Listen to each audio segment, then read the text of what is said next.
Welcome, everybody, to the webinar today. My name is Jennifer Griffith, and I work at NMOA, which is the Northeast Waste Management Officials Association. I have the webinar, I'm showing the NMOA website, the homepage. Fred, are you seeing that? Yes. Okay, great. So I am showing this for two reasons. One, to let everybody know kind of what NMOA is. We're an interstate association of the waste programs like the solid waste and the hazardous waste, the pollution prevention programs, the toxic chemical reduction programs, and then also the waste site cleanup programs in the 6 New England states, New York, and New Jersey. So the 8 Northeast states are part of NMOA. And for the waste site cleanup program, one of the main priorities for the states to do through NMOA is training. And normally we hold some in-person workshops every year, but with the pandemic here, we're doing a lot more webinars. And that is what we are here for today, is a webinar on risk assessment and using a tool that EPA has that everybody can access. It doesn't cost money, and we're going to learn a lot more about that today. So another reason why I have the web page open is to show you today's the presentation from today. The slides will be posted on the NMOA website after, within the next few days. Unfortunately, I can't post them myself, so I have to get someone else to do it, and there can be a time lag. But we will get the webinar slides posted. So I'm going to just show you where you can find them. So this is the NMOA homepage. It's a very old web page. You can see it doesn't really size to your screen or my screen. But down the left-hand side, it says Waste Site Cleanup. So you click on that, then you get to the Waste Site Cleanup program, and you go to Events. And then we have our upcoming events at the top, a couple of conferences that were supposed to be this year, but they're going to be now in 2022. And then here's today's webinar. So it will turn into a past event, and you would click on that, and you would be able to get the slides. But I also want to let people know, if you haven't already been here, we've done lots of other webinars, the presentations for all those, lots of different topics that we've done in the past. I try to mark them when they're a webinar so you can see, but we've done them. We did a whole series on PFAS, but we've also done some other topics, vapor intrusion, PCBs, and then we have done workshops. Here's the last workshop that we did live, and I'll just click on that quick. And then you can see when we actually have a workshop, all the different presentations are posted. It's sort of, I leave the agenda there and then the different presentations. So there's a wealth of material on the NMOA website that you might find useful. So just with that background, the webinar today, we are going to, because there's so many people, we're not going to have people ask questions live. So I ask that you use the control panel on the for the GoToWebinar and type in questions. I will be trying to keep track of those and then ask them to Fred at a couple different points today. Some people did respond earlier to my email that I meant to send yesterday, and I didn't get a chance.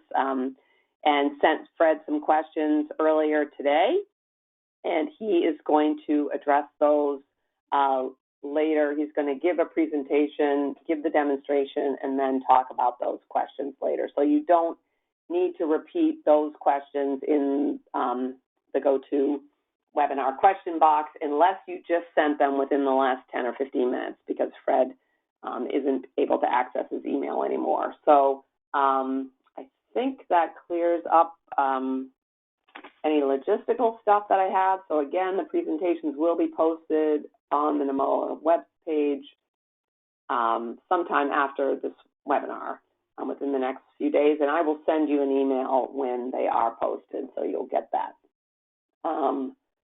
And so you can type in questions at any point. You don't need to wait until there's a break for questions to type them in. If you've got a question, please type it in at any point.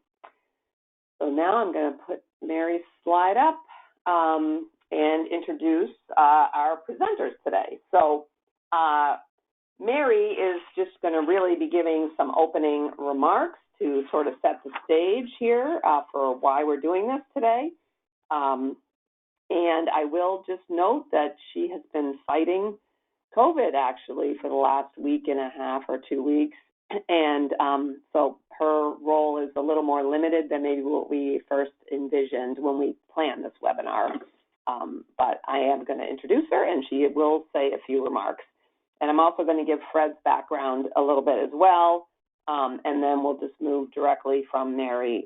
Fred will take over. So Mary is a health risk assessor, Mary Buteau, with the Environmental Health Program at the New Hampshire Department of Environmental Services. She currently leads projects focused on reviewing the ambient groundwater quality standards in New Hampshire.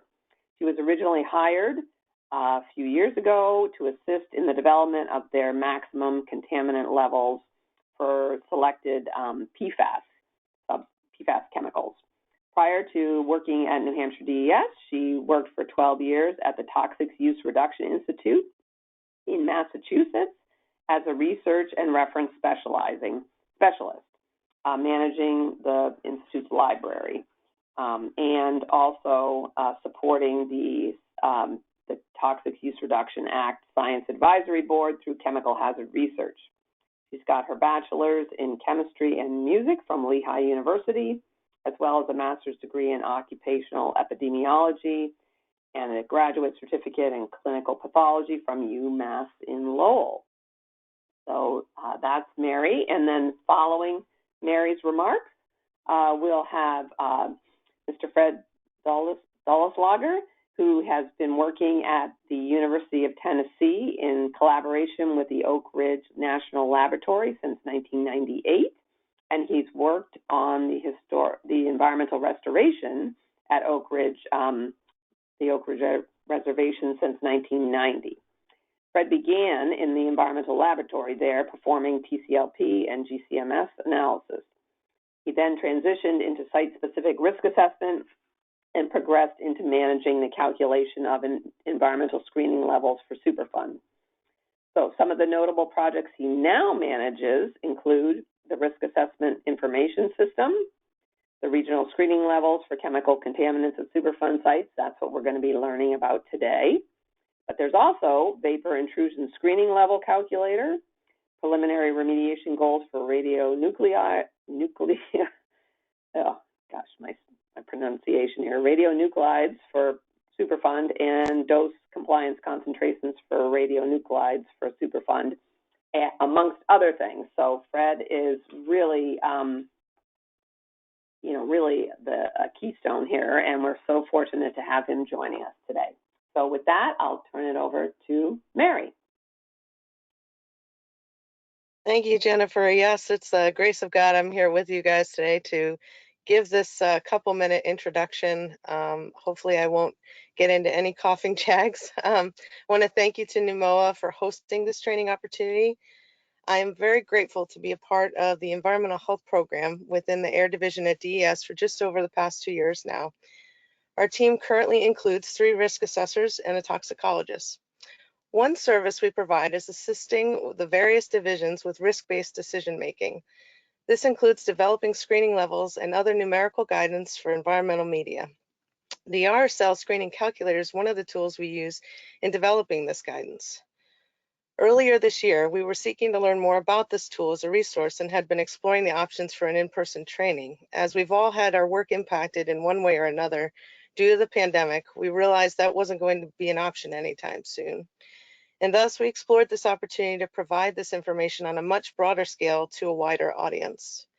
Our intent in facilitating this webinar with NUMOA is to bring this tool to you as a potential end user or interpreter of the output. For the non-risk assessor, we understand that risk assessment can at times seem like a proverbial black box. Throughout this webinar, you will gain understanding regarding the inputs to some sophisticated risk assessment equations, and hopefully can appreciate where some assumptions are being made. For the risk assessor, we hope this will serve as both a refresher and provide additional insight into the capabilities of the tool, as well as where you can provide feedback to enhance its usability. Ideally, at the end of this training, we will all be on the same page, speaking the same language regarding inputs and outputs. And we believe that other state partners and consultants who may be using this tool and/or the information generated from it will greatly benefit from this common understanding. Without further ado, please welcome Fred Dollslager as he gives us an overview of the history of the RSL calculator and demonstrates how to use it. Thank you.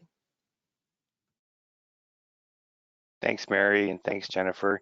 It is a privilege to be here, and thank you for having me. Let me get a screen here. So hopefully you can see the opening slide. Yes, we do. Thank you, Fred. All right, excellent. So while I begin, if you want to try to follow along, please go to the rais.ornl.gov. That's going to be the website that we jump to the other calculators from. And I've already received some questions about what's the difference between the RAIS and the RSLs. And we'll get to that a little bit later on. So without further ado, first of all, I need to talk about the rest of the team. First of all is Linda Gaines at EPA headquarters. She's the head of the RSL work group, and she manages things from the EPA side. Then we have Leslie Galloway, who is the program manager, and by that I mean programming manager, and then myself, who is more of a content manager. And one of my main responsibilities is I'm in charge of the Contact Us button. So every question that gets submitted from these tools ends up on my desk. Then we have Deborah Stewart, who does a lot of QA and documentation work for us. And Katie Noto is another programmer who has been with us for quite a while now. And Caressa Manning is our QA specialist, and she helps me develop the models and does research on various topics from biota consumption to particulate emission factors, basically almost everything that's in the tool. Her and I work together quite a bit. So without them, we wouldn't get very far.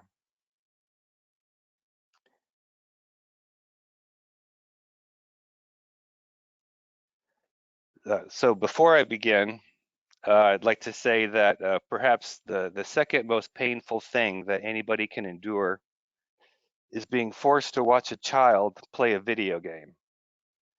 That's horrible, and it makes your eyes roll just having to do it. But perhaps what we're going to do today is even worse, because you're going to watch a grown man tell you how to use the internet. But that's what you signed up for, and I'll try to make it entertaining, and I'll try to go at a nice pace to keep everybody involved. So today we're going to have a little death by PowerPoint, and then we're going to get into a demonstration of some of the main points that the calculator can do and some of the finer points that the calculator can do for you. I'm also going to go through the user's guide and the frequently asked questions page to just give you an idea of the amount of material that is out there to help you.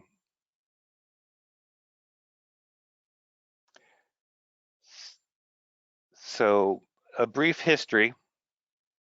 As far back as I've been able to figure out, 1995, I think Region 3 had a screening level table. And Region 9 had screening level table, and so did Region 6. And they all had different names. One was like risk-based concentration, one was PRG, and I think another one was human health-based something or another.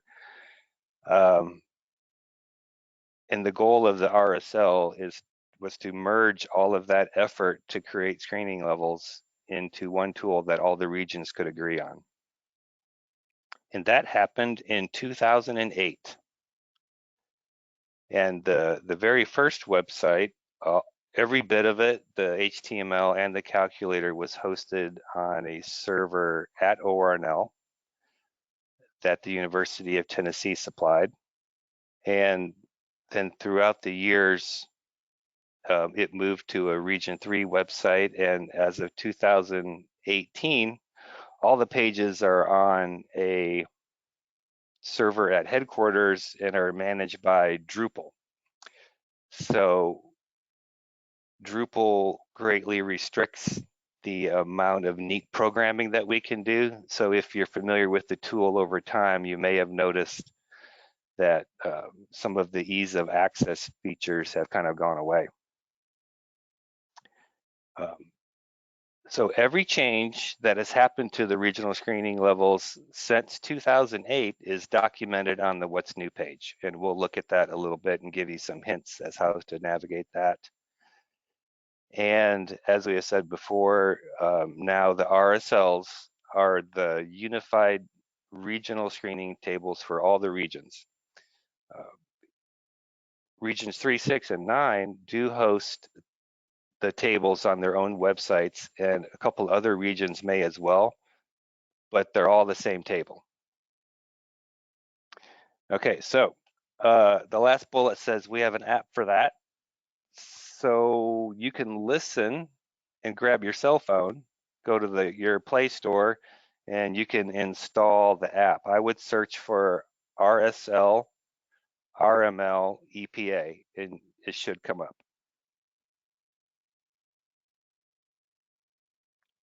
So briefly, RSLs are screening levels.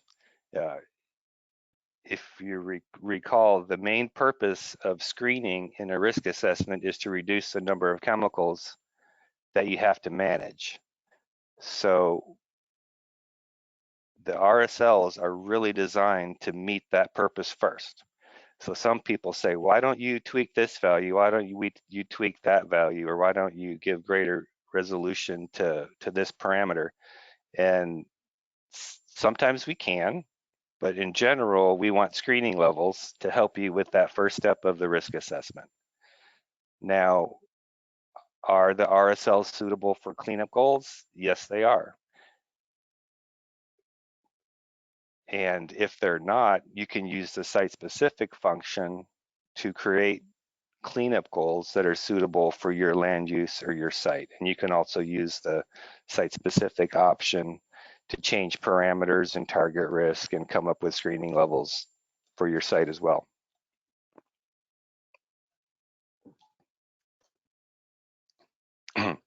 So the regulatory basis goes all the way back to risk assessment guidance for Superfund, parts A through F.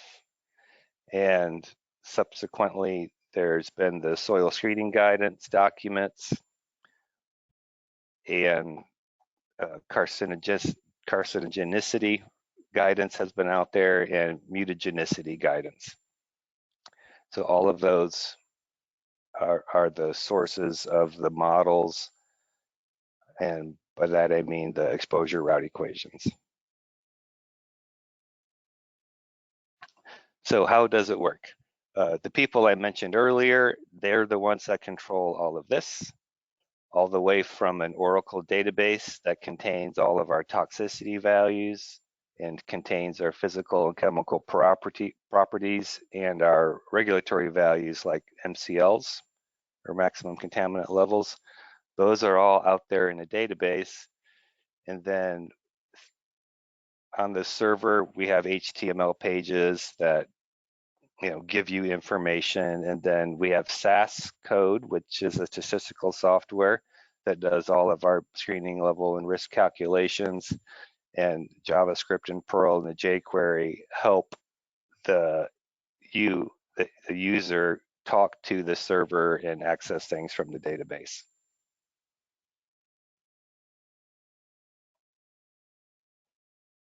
So twice a year, the RSLs are updated, and it's a dynamic process, and we form an agenda in between each updates. I already have 2 topics for the upcoming spring 2021 update, and those issues come from users. So if there's something you need or something you want, I'll show you where the contact us button is, and you can get in touch with the RSL work group that way. And sometimes if it's an immediate issue, we just fix it right away. If it's something we think people in the work group need to talk about because it impacts all regions, like a fish ingestion rate, that's one thing the regions don't necessarily agree on. So that would be something that the regions would have to talk about.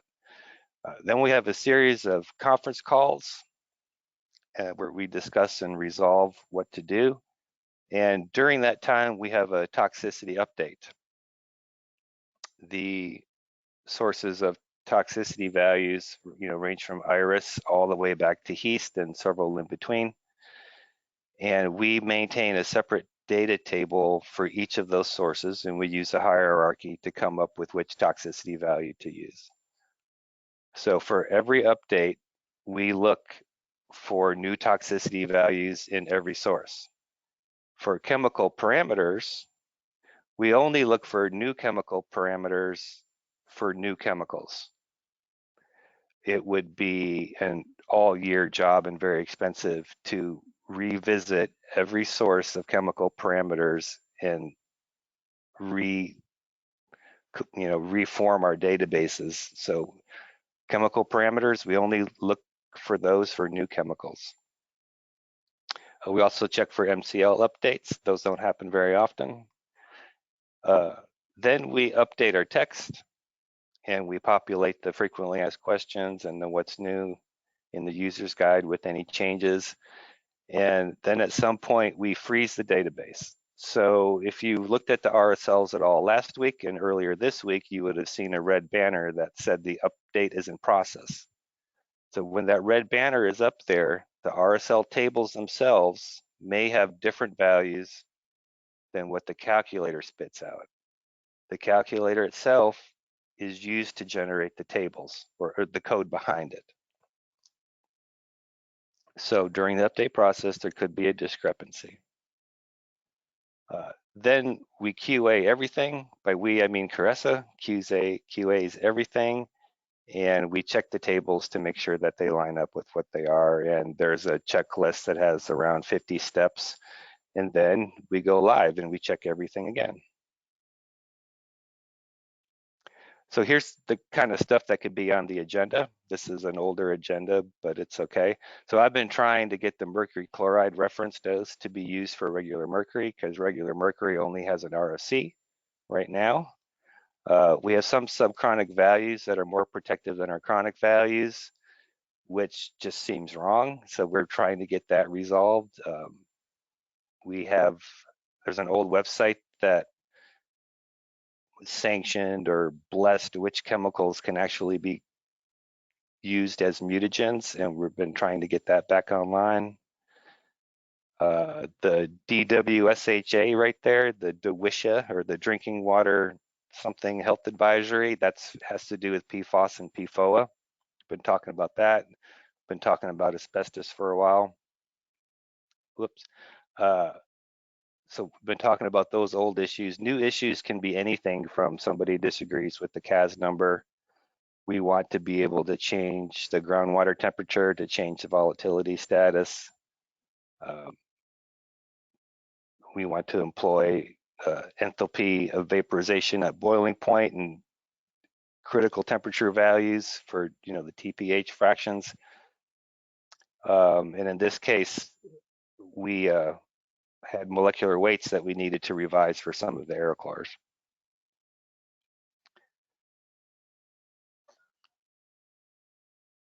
So I mentioned the toxicity sources. Here they are from iris to yeast, and in between of note recently, we have, where are they? Oh, the Office of Pesticide Programs, Human Health Benchmarks for Pesticides.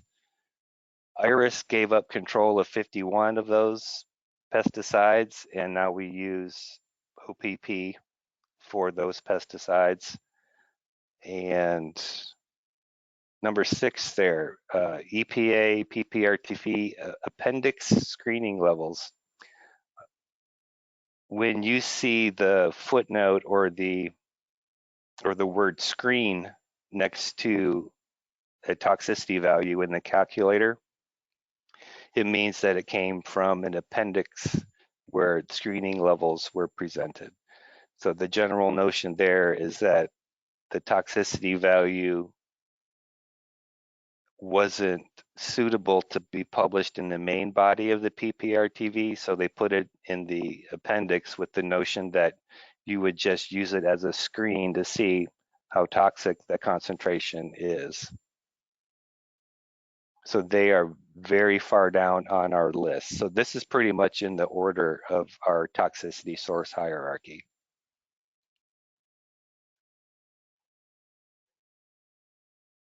Chemical specific parameters. Here is a large list of places that we go to. These are sort of in order, but not really. Our number 1 source recently switched to FISPROP, which is a Syracuse Research Corporation product, as is the EPA suite called EpiSuite. That's actually a typo there. That should be EPI suite. That offers a lot of values for a lot of the different parameters, which we'll look at here in a minute. And all the way at the bottom is other. So if we can't find anything in any of the above parameter sources, we have a catch-all where we can populate with data that we find from less than traditional sources. So the parameters, we have quite a few of those, as you can imagine. Some are calculated and some are looked up from the reference sources. And now we're to the tables themselves. So if you're like, what tables? Because you're not too familiar, I'll show you here in a minute. But a lot of questions that we get are about the tables and the format of the tables. The format of the tables stems from the traditional region 3, 6, and 9 tables. So within the tables, you'll see different land uses, like resident and worker. You'll see different media, air, water, and soil being the primary ones. And in the guidance documents and in the tables, the set of tables themselves and the calculator, we have 3 workers: an indoor worker and an outdoor worker, primarily. And then we have one called a composite worker. And the composite worker is a composite of the most protective values from the indoor and the outdoor worker. So people would try to sneak by an indoor worker scenario on a future land use, and that's not protective enough. So we came up with the composite scenario.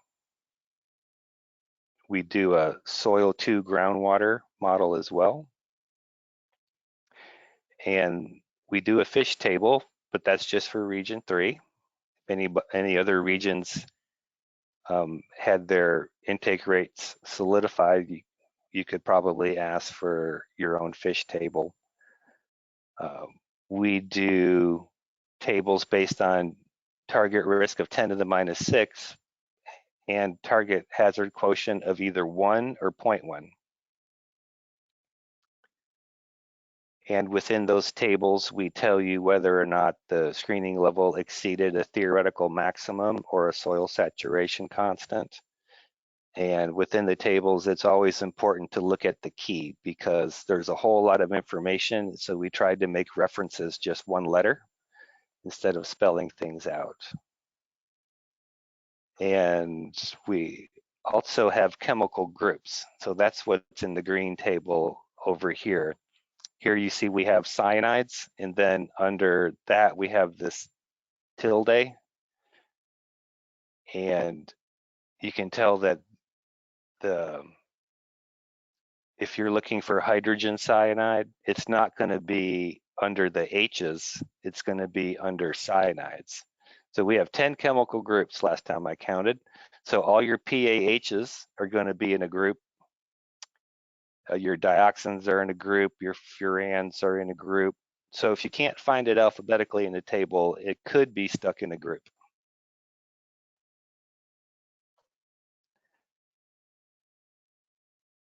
So, whoops.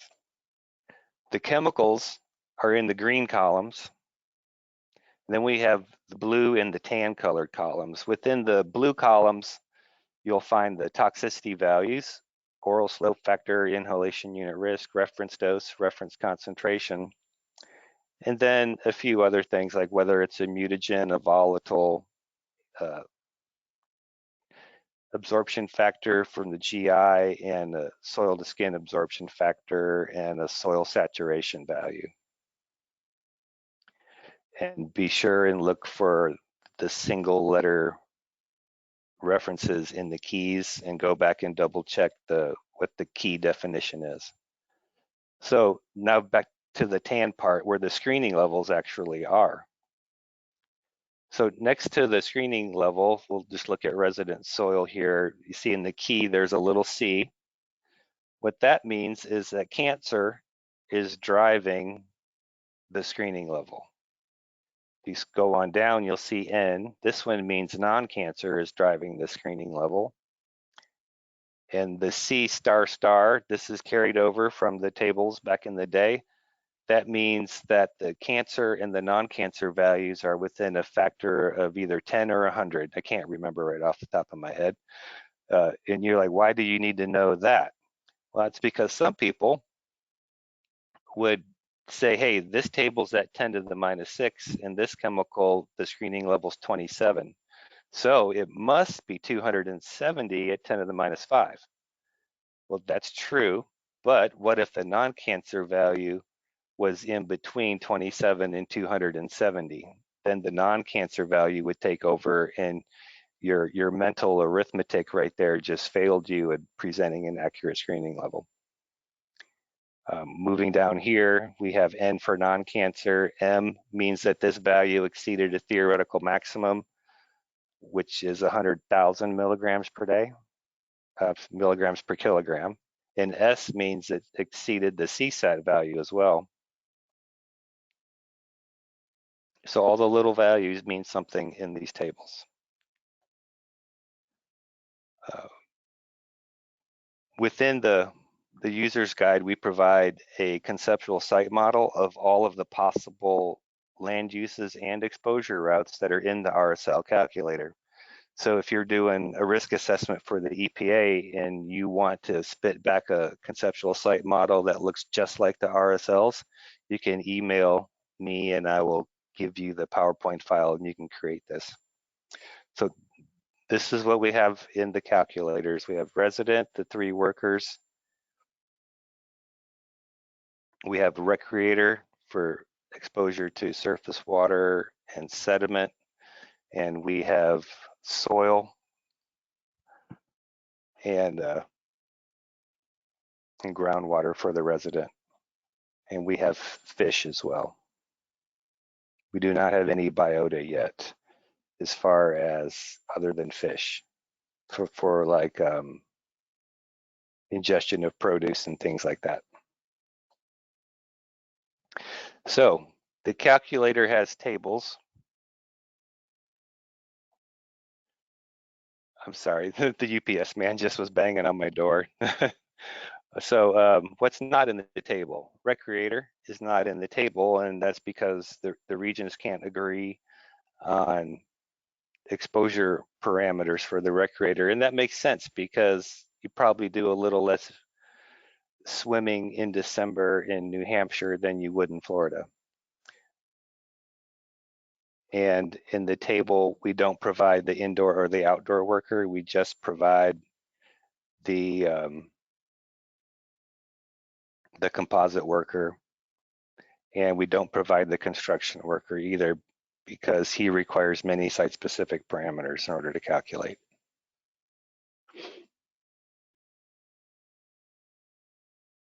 So in the calculator, we have a site-specific mode, which we're going to see. And within the site-specific mode, you can change the exposure parameters. You can change the toxicity and chemical-specific parameters. You can change whether or not it's a volatile or whether it's a mutagen. And you can play around with the age cohorts, or you can add a new chemical. There is a button to employ subchronic toxicity values in case you're doing a subchronic scenario. Just by default, the construction worker scenario is always subchronic.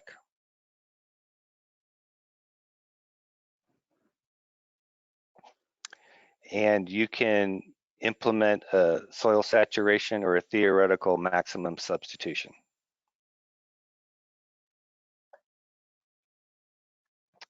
Useful for doing the toxicity assessment for your risk assessment, you can ask the calculator to give you the metadata that was associated with the toxicity values. There's also an Equus format output option, which is more database friendly than the regular format of the tables.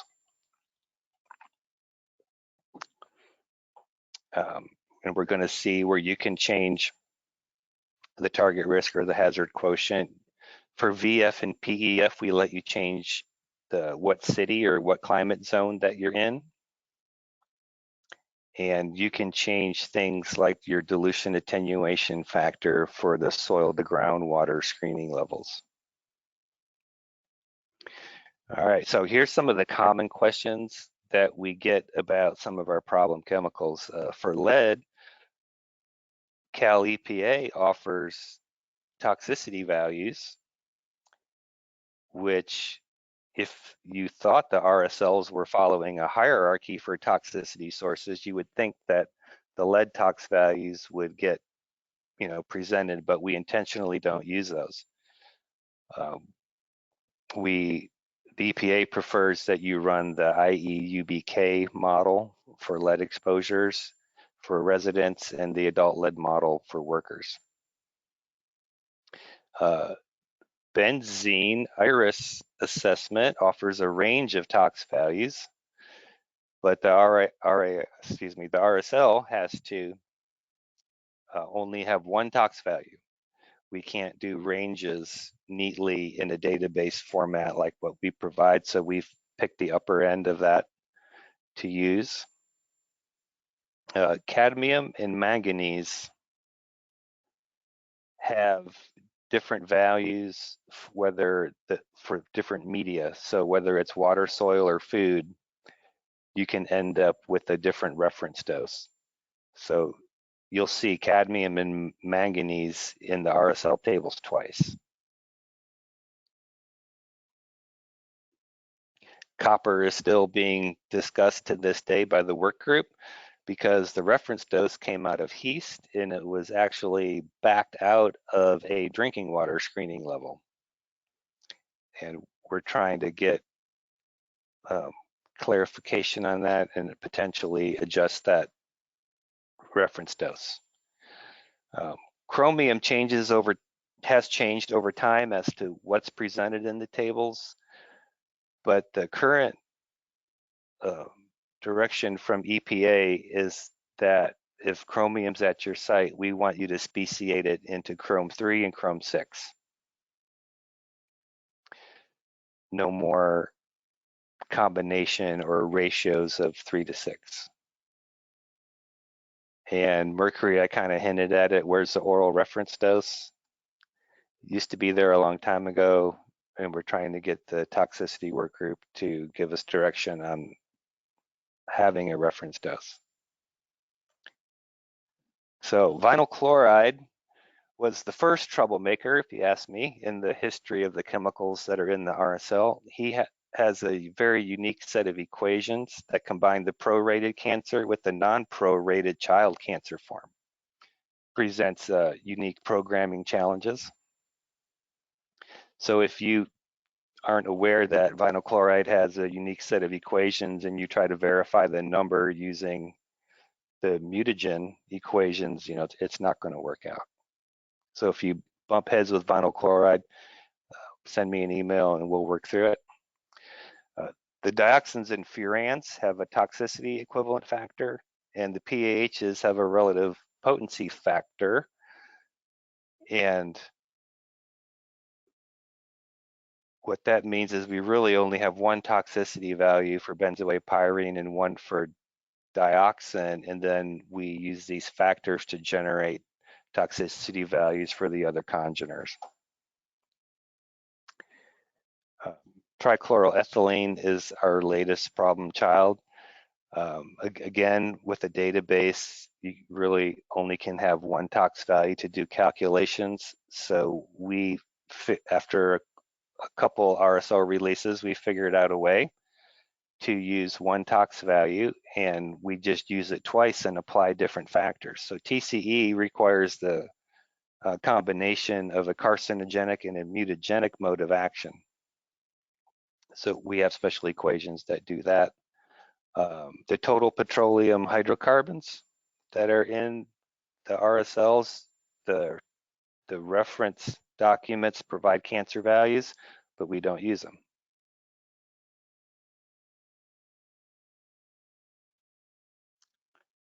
Okay, when we get to the RSLs, which we will hear pretty soon, this is your navigation box. When you see this, you'll be able to navigate from the home page to the user's guide and back to the equations page and back. This is your navigator.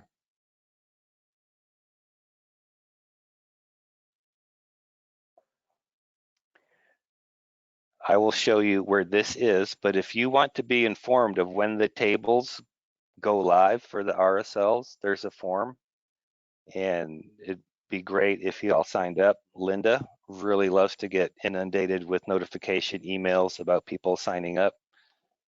So I'll show you where that is.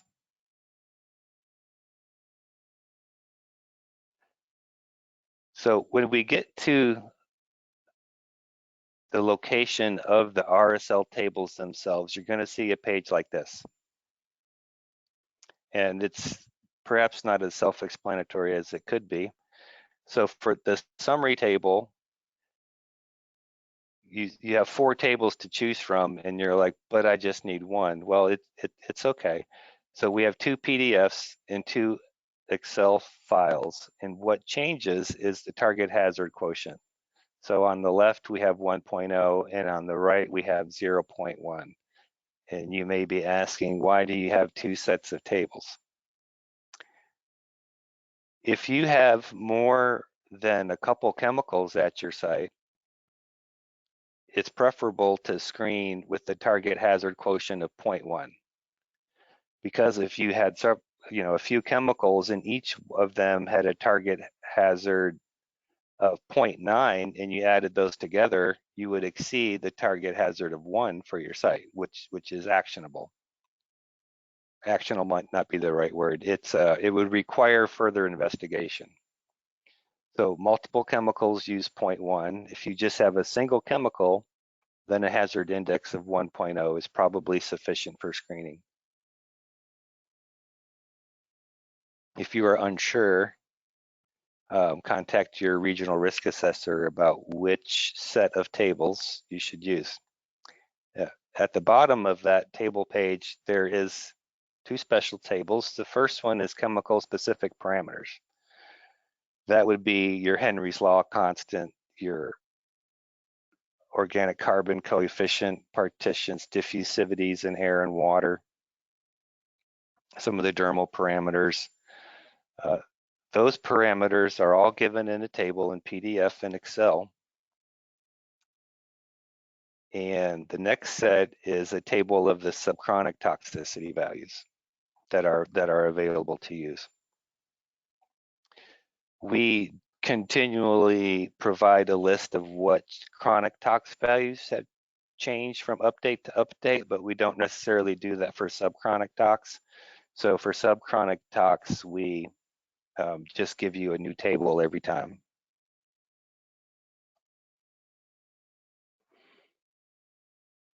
Okay, so give me 1 minute here.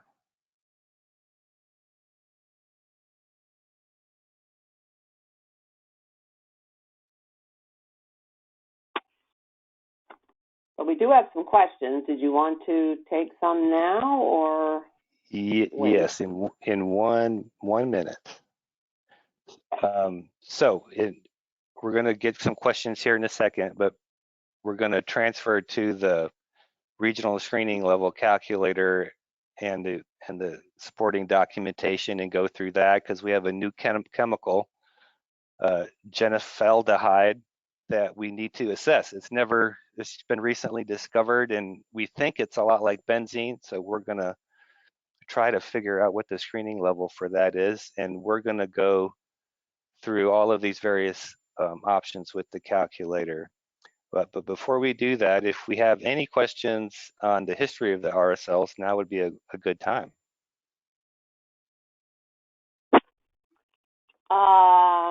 Some of them are not necessarily histories. A couple of them are. Some of them are pretty detailed. But one of them is just a basic. If you could give the website again, for people that want to try to follow along, where they would be going.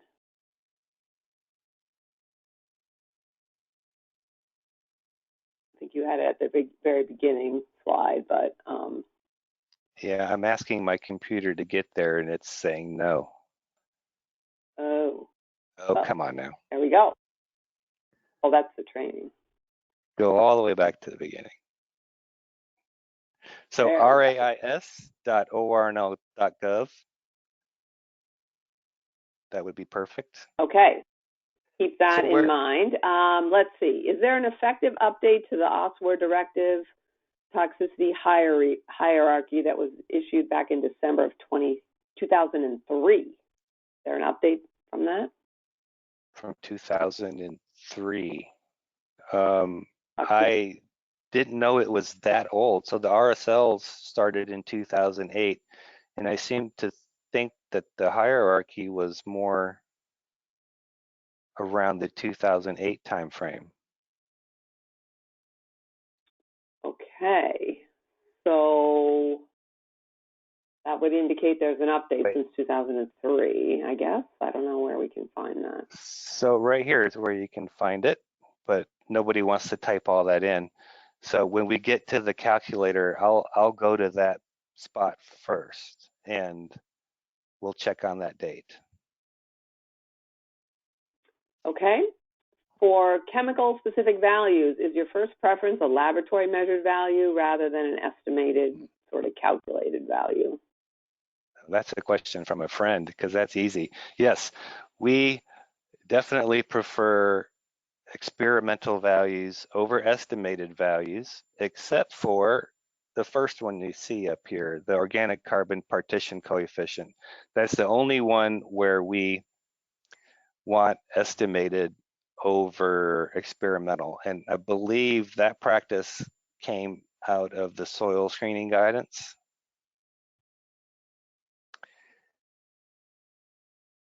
Okay. Yeah, I believe it was a soil screening guidance. Why does the RSL, oh, go ahead.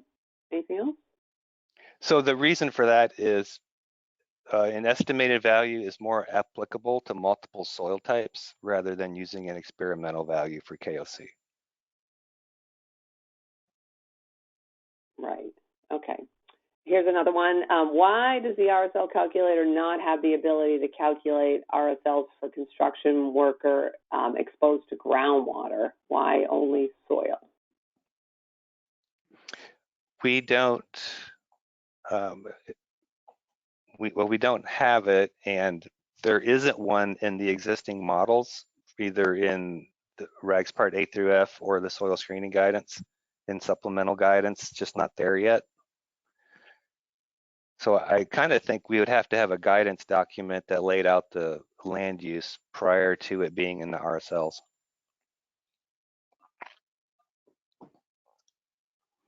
Okay. So Virginia has a trench model that you could use in the interim.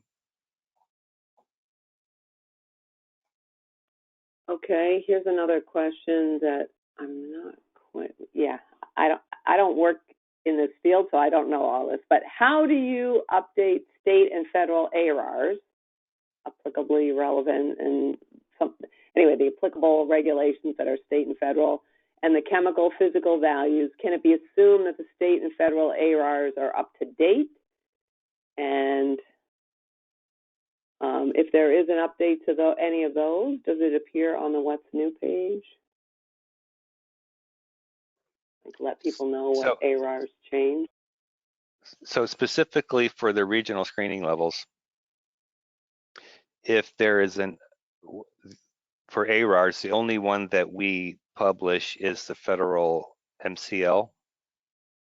So if there was an update, that would be on the regional screening level, What's New for sure. For the risk assessment information system, there's a separate tool that has 8 or 9 states and federal ARRs and ambient water quality criteria. Right now, we're in the middle of updating the ambient water quality criteria for the federal ARRs, and we're reviewing the Tennessee values. The other states, they don't generally update their MCLs or water quality criteria very often, and that's not something that the EPA sponsors us to go and get. Other sponsors for the risk assessment information system are in charge of that, and they care more about Tennessee than the others. While in most of the other states that we offer are Department of Energy impacted states. So generally we rely on users to say, oh, Nevada has new state ARRs, can you please update them? And then we go ahead and do that. Okay, so you are relying on people to let you know about changes that get made in the states, and so people shouldn't assume that everything is totally current in that regard. Yeah, we have that noted on the risk assessment information website. Okay, here's a couple more questions and then we'll move on. Have other sources for tox values been considered, such as values from the Texas Commission on Environmental Quality? Yes, other state sources have been considered, and we currently have, we've actually investigated some of them to see what the impact would be. So they would be a tier 3 source.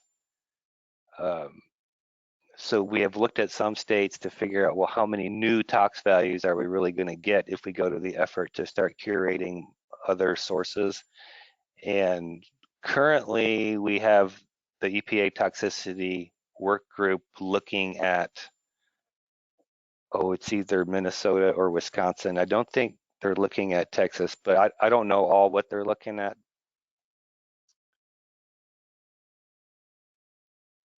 Okay. Yeah. And I think the last one that we'll just ask is about the app, actually. And there's some more specific chemical-specific questions, and maybe we'll wait till the end. But how about the app?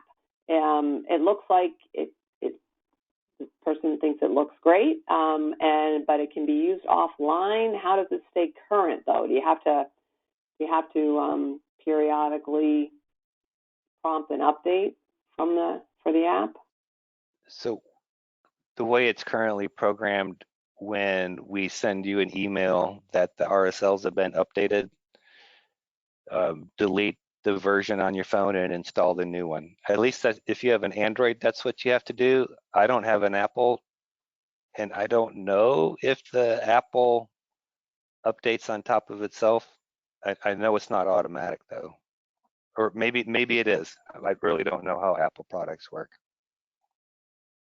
Okay, but bottom line, they should sign up to get the emails where be notified when there's an update. Yeah, yes. Okay, all right, well, I think that'll do it for questions that we've got right now. So let's go into the calculator and see what it is.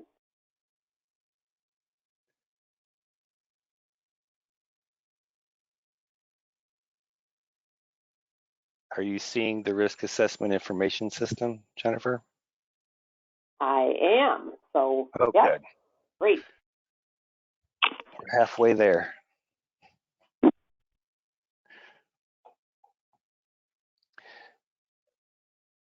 So rais.ornl.gov will get you to this page.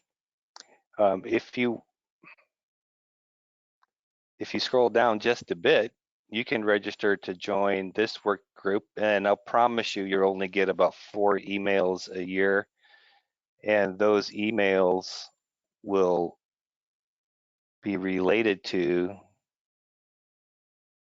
items that show up on our What's New page.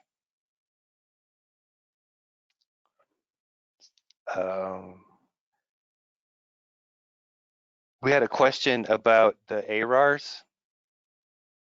So generally everything on the left side of this tool is risk assessment information system specific, and then the EPA tools that we do for our EPA clients are over here.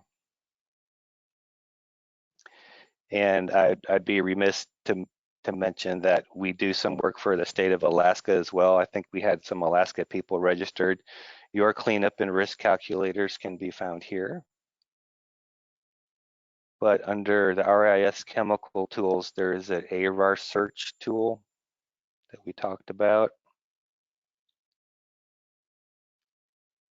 And as you can see, right now we're updating the ambient water quality criteria, and down here at the bottom, we're like, always check the source for updates. So we're here to talk about the RSLs. So if you hover over EPA chemical tools, the first link will be the regional screening levels. Go ahead and, well, if you wish, if you have two monitors and you want to follow along, that's fine. Go ahead and try.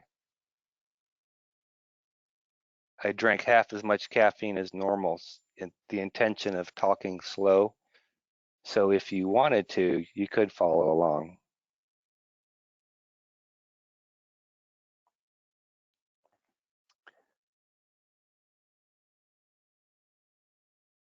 So if you forget everything that I said today, there's a contact us button up here at the top.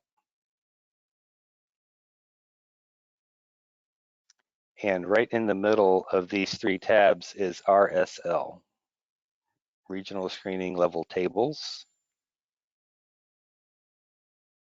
If you have something for the work group to consider, fill it out and hit submit.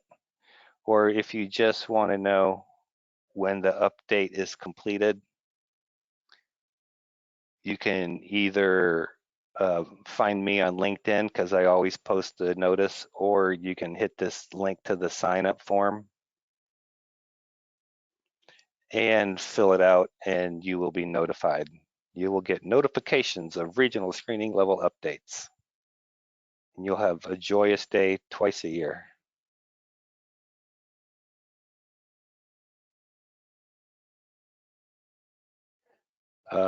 In case you didn't figure out, the updates happen around Thanksgiving and Memorial Day.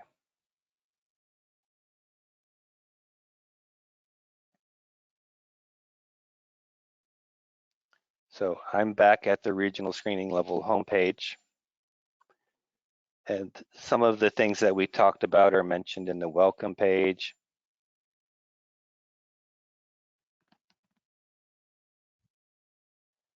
As far as this page goes, all you really need to know is that you are welcome. Let's go to our navigation window here, and let's go right to the generic tables page. Wait for it. There we go, November 2020, fresh tables.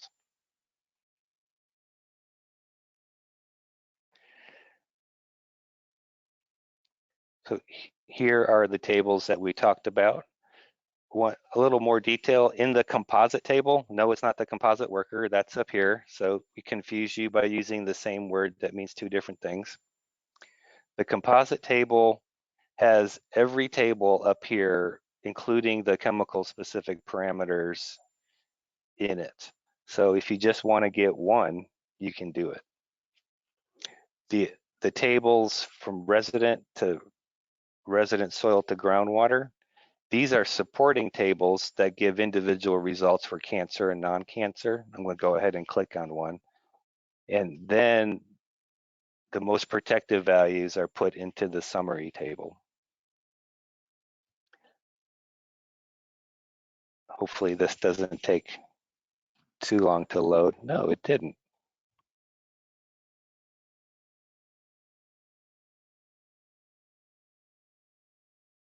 So at the top of the table, you'll have your land use and your media.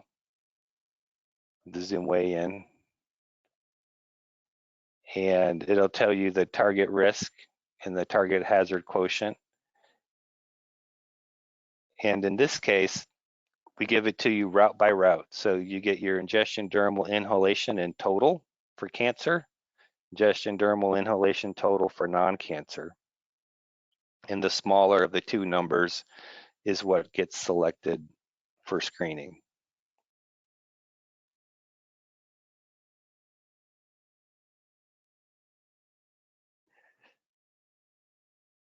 So if you remember, I promised you that there's all kinds of little footnotes everywhere in those tables. If you can't remember what they are, the tables don't explain it. Here's a table of annotations that are used throughout the website and the tables, and it goes on and on and on.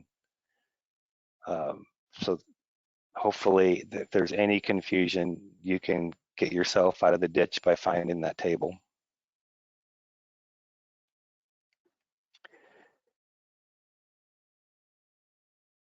I'm going to jump over the calculator link and go up to the equations link.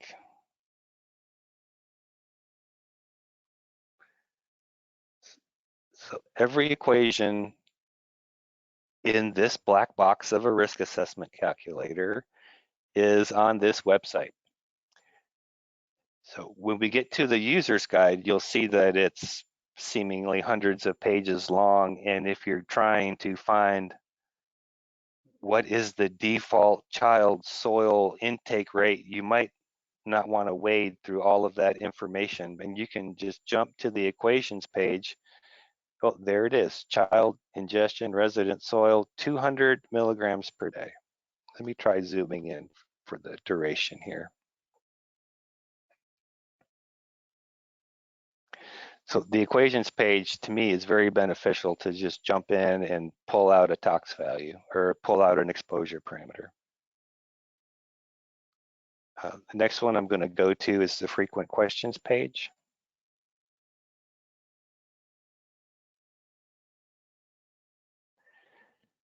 Here we have different sections that you can jump to.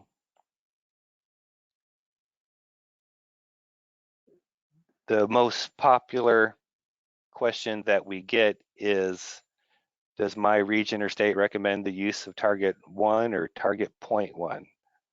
So you can see that I often have to click on it because the link is already highlighted.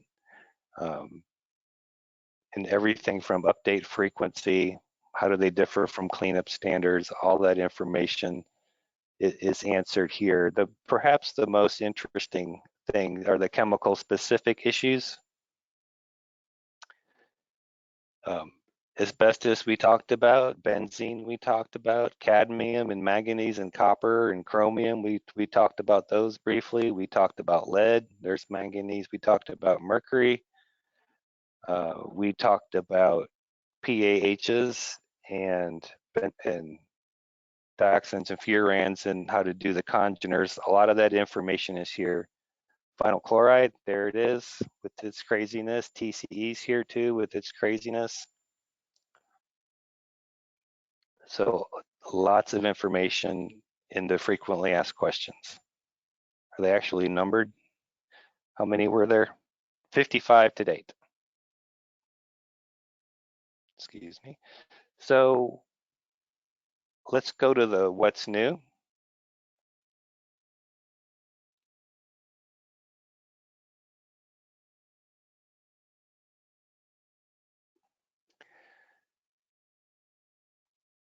So with every update, we try to list the chemical and what changed. In this case, picked a great one to spell or pronounce. Glycideldehyde inhalation non-cancer changed. We don't necessarily tell you what it changed from or to here, but we list every one that changed and additions and changes in CAS number and or addition or spelling correction, things like that. But one of the most useful things to look at for those who track our database is this file here. And I'm going to zoom in as soon as it loads because it's very tiny.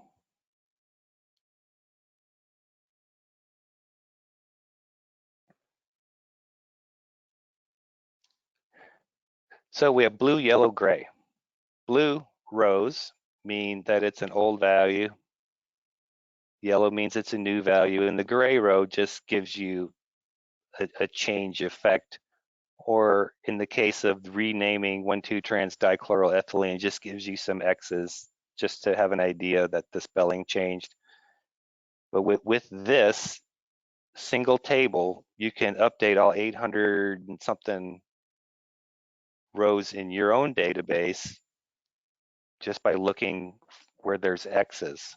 So if you had 4-chlorobenzotrifluoride in your database for your state or your program, you can see that, oh, hey, I have to add an inhalation unit risk, and there's the number.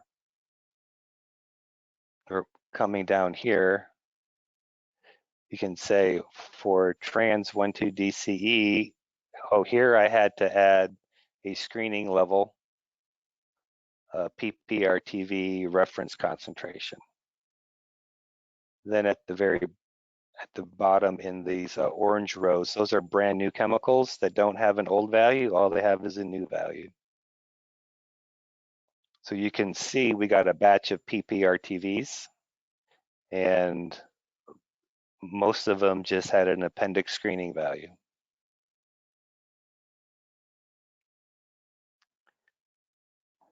Let's go look at one more. So that was a comparison of the toxicity values. The next one I'm going to click is a comparison of the summary table. So it's going to be the same thing, blue rows, yellow rows, and gray rows, with the focus being on changes in screening levels. So it went from 130 to 210 for this chemical.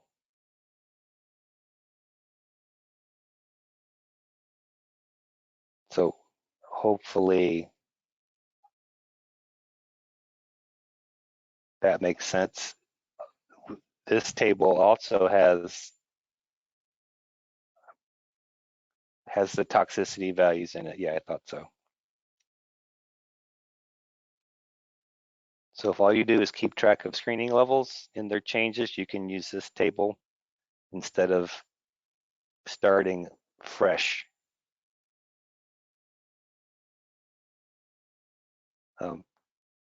Did we get any questions about those tables?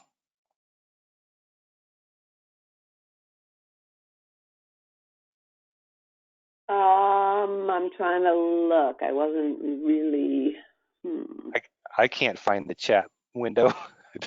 Otherwise, I would have looked myself. I know. No, I think somebody was asking about what file did you open the toxicity changes. I wasn't sure. That is the very first set of links in on the What's New page. There's a spreadsheet version and a PDF version.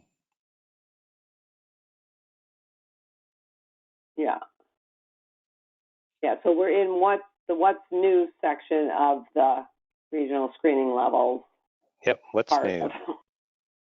Yeah, okay. Do I need to zoom in more, or do you think it's okay? It looks okay to me. I'm able to read it. I Okay. think we're good. No one else has commented about that, so. Okay. Well, I'm going to jump to the user's guide.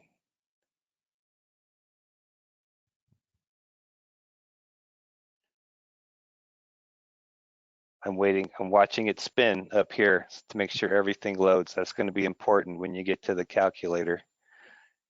Don't mess with the calculator while it's still spinning. There, done spinning. At the front of the user's guide, there are anchor links to take you to various places. I think I promised to check on the date for, oh, yep, it is the 2003 memo. I guess I don't think there's been any changes since that memo. Now, in that memo, it does not distinguish between tier 3 sources. So the RSLs had to, because we're just making screening levels. We're not being incredibly detailed. So we opted to rank our tier 3 sources. And the first one we chose was OPP, then ATSDR, and down to Cal EPA, and so forth.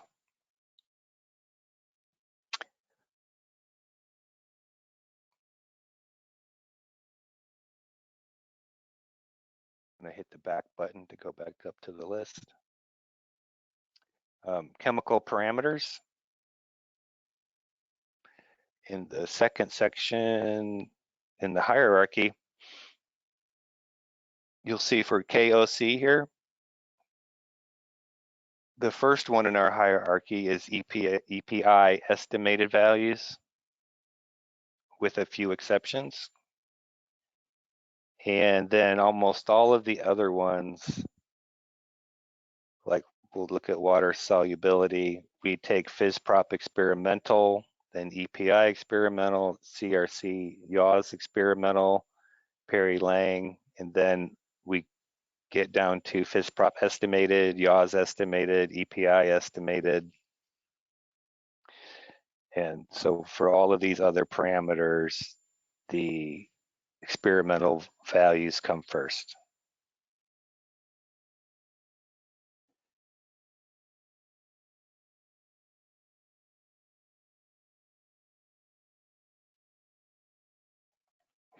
The calculator will let you calculate the risk with the concentration from your site. We don't calculate chronic daily intakes like you should for a proper forward risk assessment. The way that we calculate risk is, I like to just call it cross multiply and divide, because it's basically a ratio. You know, so if your target risk is 10 to the minus 6 and your concentration is 40, and the concentration at your site is 25, multiply 25 by the 10 to the minus 6 and divide by the 40, and then you have your risk. You solved for X, basically. And that's a quick way to get a very accurate risk estimate. It just doesn't give you the chronic daily intake in between. And we do apply the one-hit rule.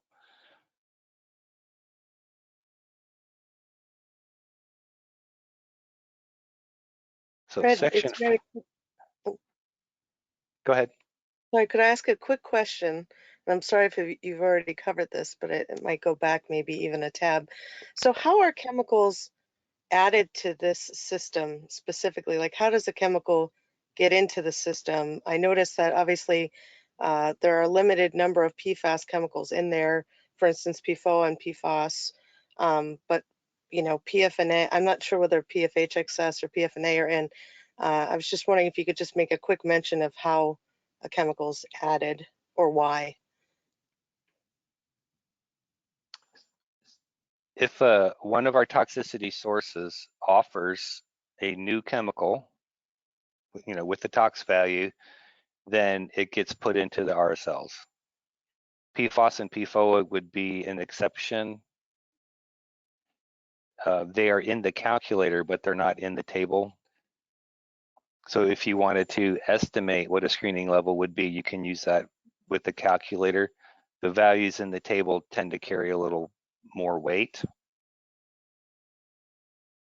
Okay, So, great. Thanks.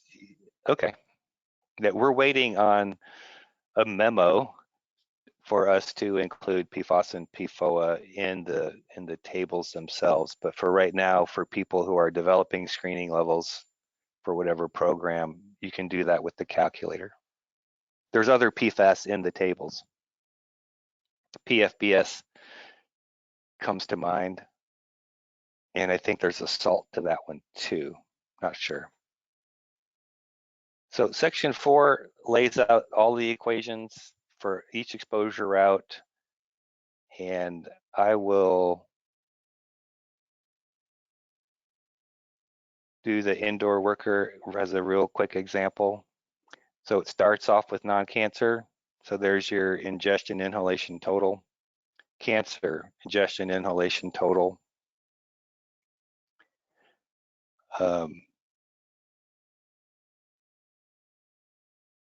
Yeah, no problem there. And then go back, construction worker. The construction worker ingestion route isn't terribly different from other land uses, except that this guy eats 330 milligrams per day instead of 100. Dermal exposure isn't very different. The inhalation, however, is. So he has a VF and a PEF that are calculated differently from the others. In particular, the PEF is mechanically based instead of wind based. So the PEF can be based on trucks and cars driving over your site. But before I go crazy with the construction worker, I try to figure out just how much more dirt in the air is really going to impact the risk, because typically ingestion drives the risk. It's not always inhalation. So particularly if I have a chemical where I don't even have an RFC or an IUR for, I'm not going to bother driving myself crazy with the PEF. And let me take a stab at showing you why. Because that is the PEF equation, and it looks like a big hairy mess, but we try to make it easier for you. So that's the construction worker, and then here's one that's even bigger that you can do if you have bulldozing and grading and tilling and all kinds of heavy duty construction work going on. So you can go through the effort and do a lot of work here only to find out that ingestion's still driving your risk. So before you jump into the construction worker, have an exit plan before you jump in. So every chemical in the RSL table that has a special footnote, G for see the user's guide, is listed here. So we have 27 special fellers that either have a slight modification in the derivation of toxicity or in its specific screening level calculation. So I mentioned that TCE, here we go, TCE, that we do a trick with the tox values so we can combine straight up cancer with mutagenic cancer. And we explain how we do it. So we try not to have a black box.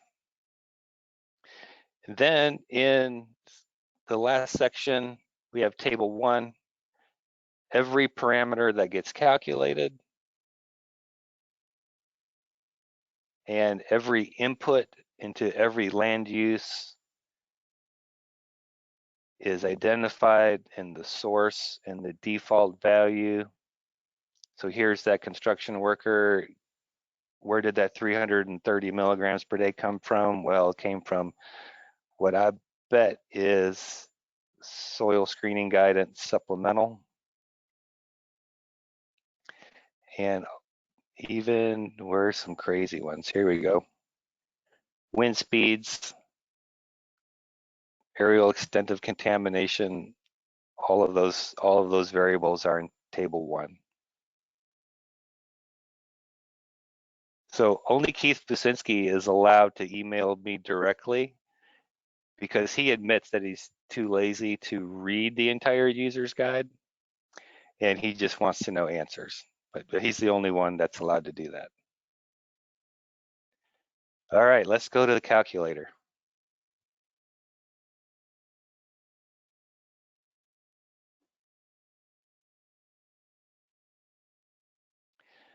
So we just jumped from the EPA server to a server at Oak Ridge National Laboratory. So during the update, this is the banner that you will see that notifies that the tables and the calculator output might be a little bit different. That's going to go away by the end of the day. So the first thing you'll notice is that there's 2 choices at the top. The first one is RSL, and that's what we're going to do today. The second one is regional removal management levels. The only difference between these 2 sets of screening levels are the RMLs have a target cancer of 10 to the minus 4, and they provide a target hazard of 1 and 3. And that whole program is to decide whether or not people need to be removed from contamination or the contamination needs to be removed from the people, which you can do by giving people clean drinking water from a non-contaminated source, or if it's in the case of your house was built on a landfill, then you might have to go live someplace else for a while. But we'll just stick with the RSLs. If you get stuck on the calculator, just hover over one of the tan colored texts there, and you should get a pop-up window.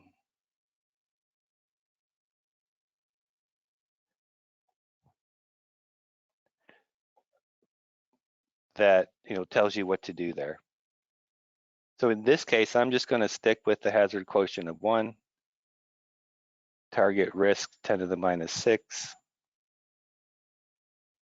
I'll stick with resident, and I'm going to choose to do soil. And I am going to do user provided, because we gotta get right to the good stuff. So this is going to allow me to change my toxicity values as well as my exposure parameters. I'm not going to do risk this time. This is where I would enter my site concentrations, and I'm going to stick with chronic. So now I'm to the pick list. And to get to the chemical you want, you can scroll or you can type. And this actually has a type ahead function, so you can type as slow as you need to get to your chemical. So I found benzene and I clicked on it. Let's say you have a neat nickname like TCE. If you type that, it looks there. If you only know the CAS number, you can type the CAS number and that will put it up there. I don't want TCE, so I'm going to just click the X and get him out of my list. But I have this crazy new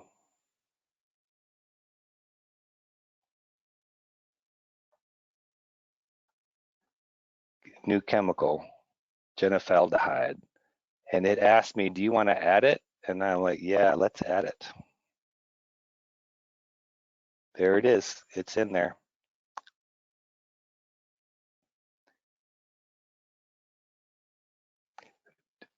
Don't do select all chemicals right now, please. You'll bog the server down if we all do it. So those Equus tables that I talked about, you can find those there on the calculator page. And I also generate the screening levels themselves into a SATA ready format. SATA is a different tool we can talk about some other day. And I'm gonna go ahead and hit retrieve.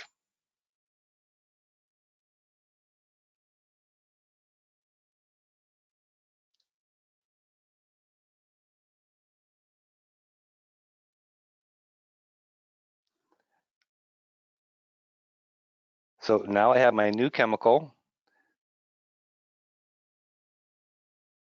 but you'll notice that I don't have any information about it whatsoever.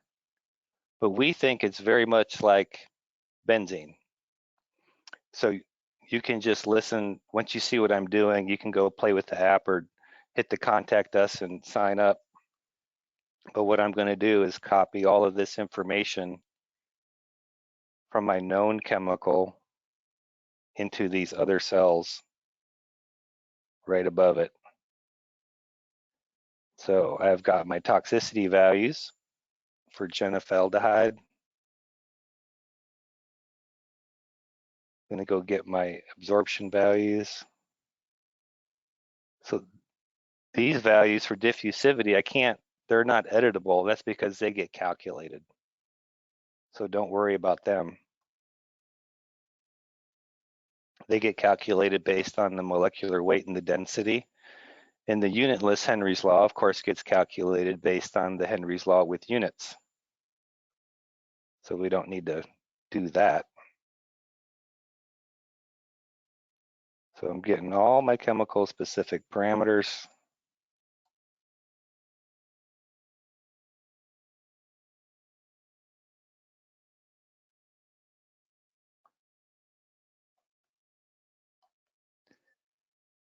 So if you have a chemical, say benzene, and you just want to see what the impact is of using the reference dose from Cal EPA versus the ATSDR MRLs or an old HEAS value or something from Texas, you can add benzene 1, 2, and 3, just like I added benzaldehyde. And you can do what I'm doing and then change your reference dose ever so slightly and see what the impact is. All right, so now here at the end, I got some choices to make. Is genophaldehyde a volatile compound? I'm going to say yes, it is. And is it in the effective predictive domain? I'll say yes. Is it a mutagen? I'll say no. I'm going to make it a liquid and it's organic. And one more.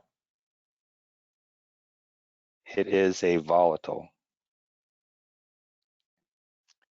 Now I'm just going to blow by all of this stuff here. We'll come back and talk about it. And I'm just going to hit retrieve.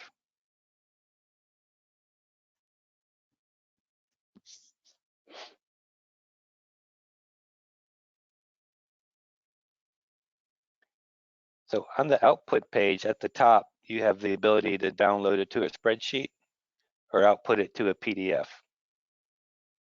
You know, to either share or submit or post-process your results or format them for submission. Then we have the output table of input parameters. Every value that went into here is presented. So we have two columns. One says the default and one's the form input. Had I changed the value for exposure or something, it would have been here in yellow. We'll see that here in a minute. Then the next thing we get is the RSL output, benzene and genophaldehyde. Moving to the toxicity value, you see the references, they all say U. When you go into user provided mode and we give you the keys to the kingdom to change toxicity, we assume that you're going to change it all. So U means user provided. And if you were trying to sneak one by the EPA and you submitted a risk assessment result from this tool using user provided, and we know to look for use to make sure, that you didn't change anything, or if you did, that we'll know to look for it. So after the toxicity, you get your chemical specific parameters. So far, everything's looking the same. And then finally, we're going to get our screening level results. We're going to get cancer, child non-cancer, and adult non-cancer. So you can see that for the ingestion screening level, we got 12.6 for each one, bounce over to the total, 1.16 for each one. So our assumptions are right that benzene and genethaldehyde are equally carcinogenic.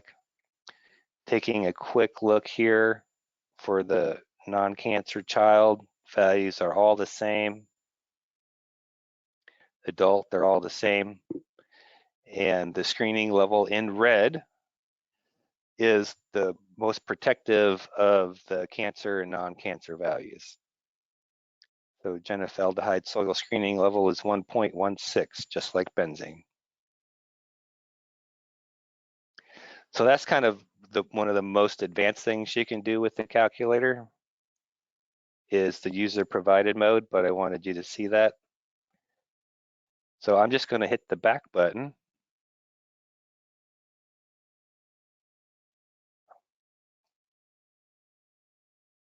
Yeah, I'm at the top of the page. I'm going to leave my toxicity alone, and I'm going to come down here. There are instructions if you need them. So the pink and blue boxes, traditionally for cancer, we only care about 0 to 6 and 6 to 26. In this case, in other words, we care about child and adult. But we have mutagens to deal with, and they have 4 age groups. So we have 2 sets of child rows and 2 sets of adult rows. As you enter these values, their traditional child and adult values get presented for you. So for an adult, adherence factor 0.07, that's standard. 80 kilograms body weight, 20 years, standard. 350 for exposure frequency, standard. 100 milligrams per day, standard. Surface area, standard. Same thing for the child. So let's say that we're going to do screening levels for a daycare nursery center. I'm going to put zeros in for every age except for 0 to 2. And I'm going to hit enter, and that should give me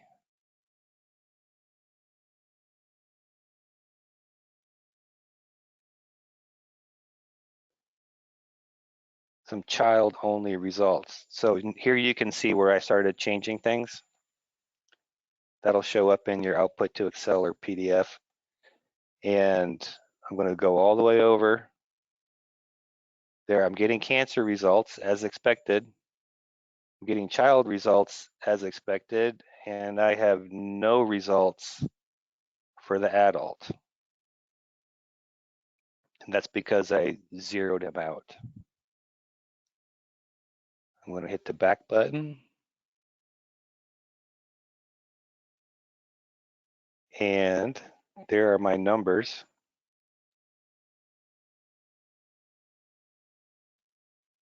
Let's say we're at a military base. And all we have are adults. I can put in some numbers here for my adult row. I think all those are valid numbers. I hit return.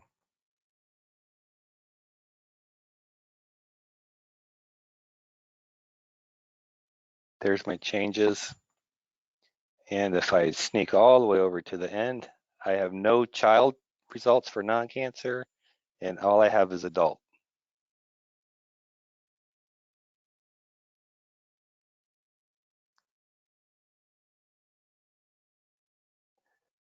I'm gonna go back to the calculator. I'm just gonna use this link here rather than the back button.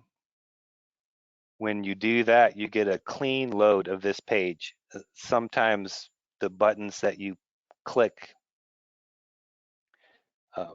may not get displayed correctly on the back button. Let's do resident soil, and I'm going to turn on the risk output. When I do that, it instantly takes me to site-specific mode. So I recommend you stay out of user-provided mode unless you have to, and if you need site-specific analysis, try to get it done with database hierarchy defaults. For this one, I'm going to turn on the include metadata, and I'm going to get benzene.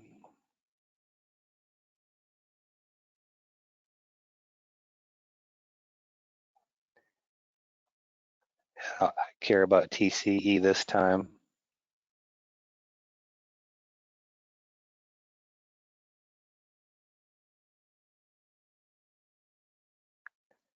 And now when I hit retrieve, I'm going to be asked for my site concentrations. You can do more than one media at a time. I'm just going to put 9s in there.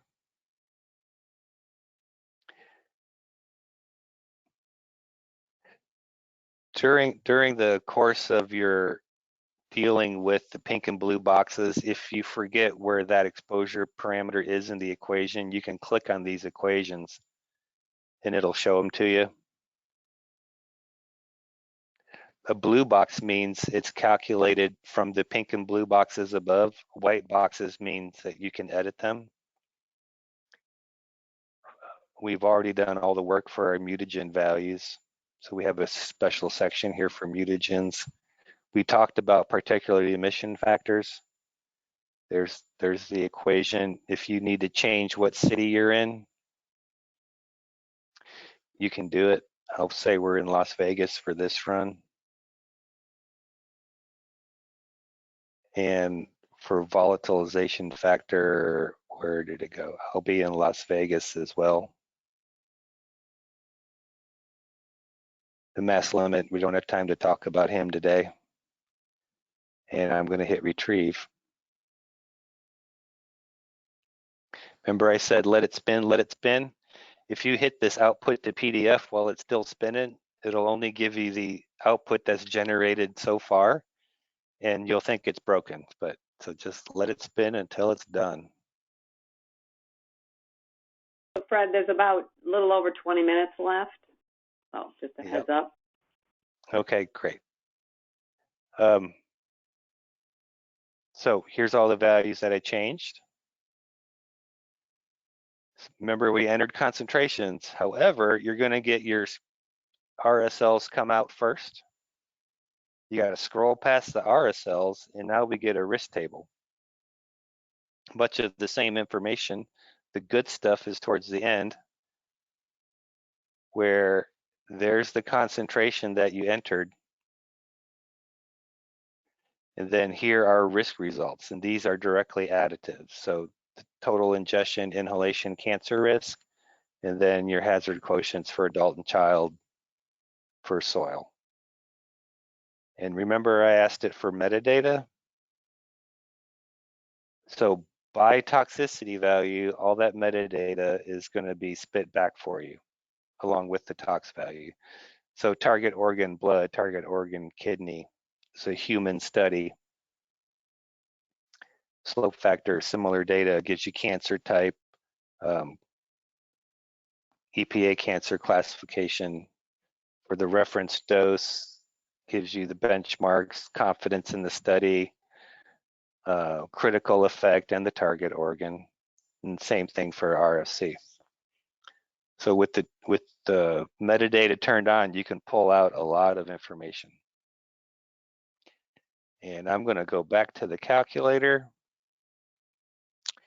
and see, we didn't even get to recreator or soil to groundwater. We did get asked about the construction worker, so I will just tease you with that. So the construction worker bumps you right to site-specific mode, and that's because you are required to enter a bunch of parameters that acetaldehyde is good enough for me, and I'm going to hit retrieve.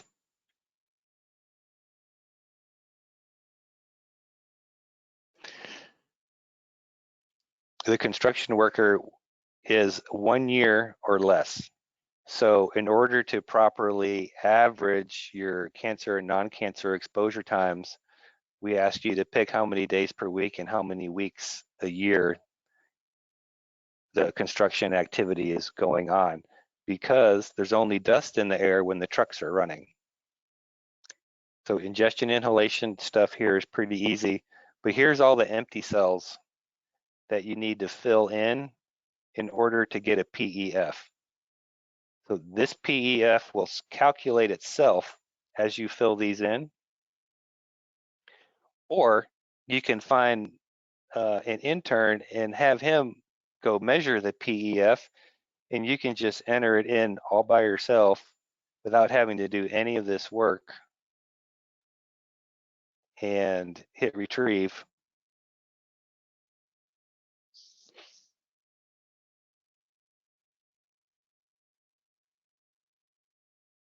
So the value I entered is going to be down in here. So let's just take a look and see.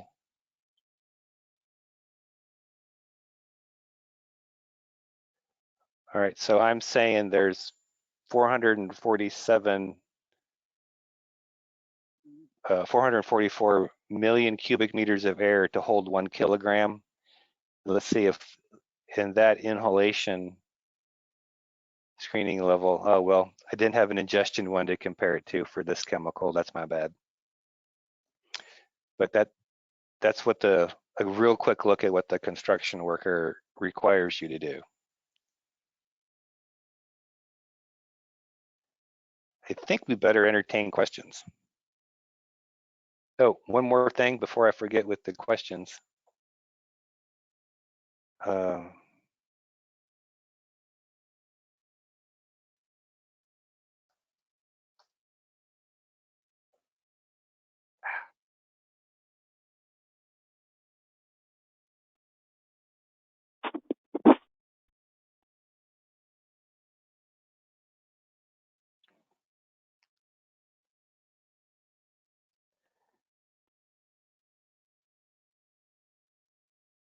So if you want to come to Oak Ridge National Laboratory, we do have a advanced training over a couple days, 3.5 days if you want to do radionuclides, where we cover the RSLs, every land use, every nook and cranny in the RMLs and the vapor intrusions and the RADs. And COVID killed that. We just got on a roll and started to develop that. But there's a training page on the risk assessment information system.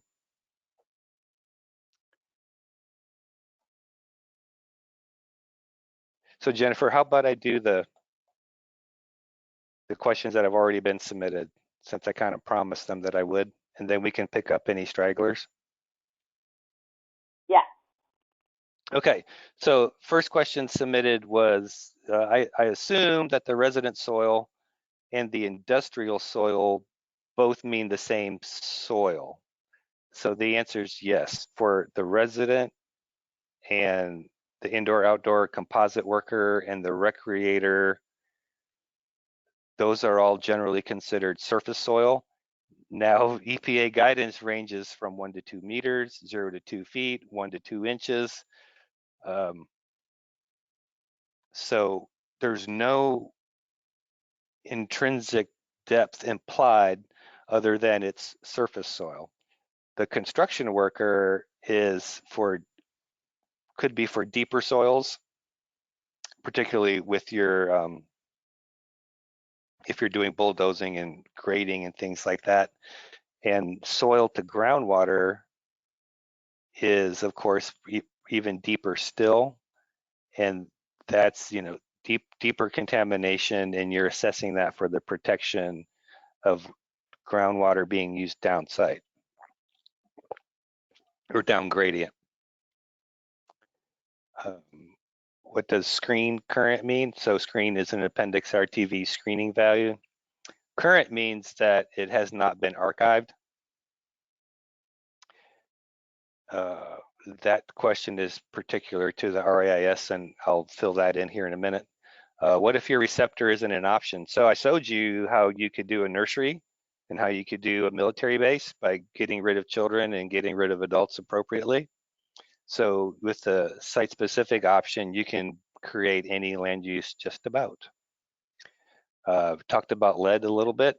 EPA wants you to use the IAUBK model and the adult lead model. Is it possible to print different physical properties? Yes. So on the tables page, I showed you that there's two tables, chemical parameters and the subchronic tables. Inside that parameter table,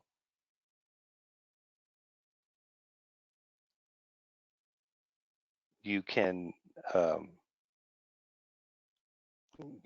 open it. You can get values that, come on. You can get values that typically come from literature sources, the exception being diffusivity in air and water. Those are calculated.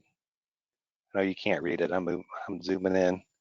So this table has CAS number in it and chemical name, and you can pull all these out. So what's not in this table are ABS, GIABS, CSAT, PEF, and VF. All of those chemical parameters can be calculated. No, that's not true. Some of those chemicals can be calculated based on these chemicals, or these parameters. The ABS and GIABS, you can't. But if you took the summary table and a soil table and this table, you could come up with all of the data that's used in the RSLs.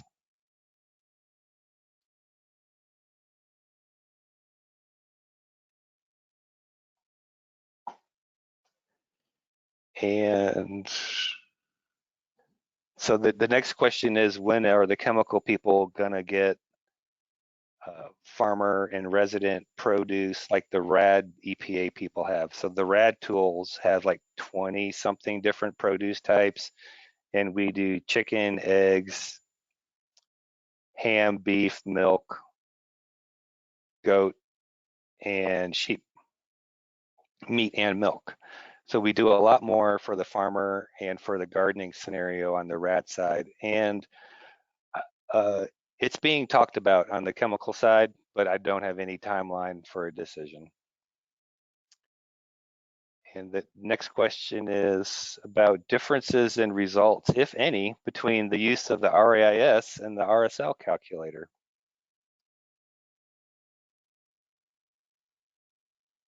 And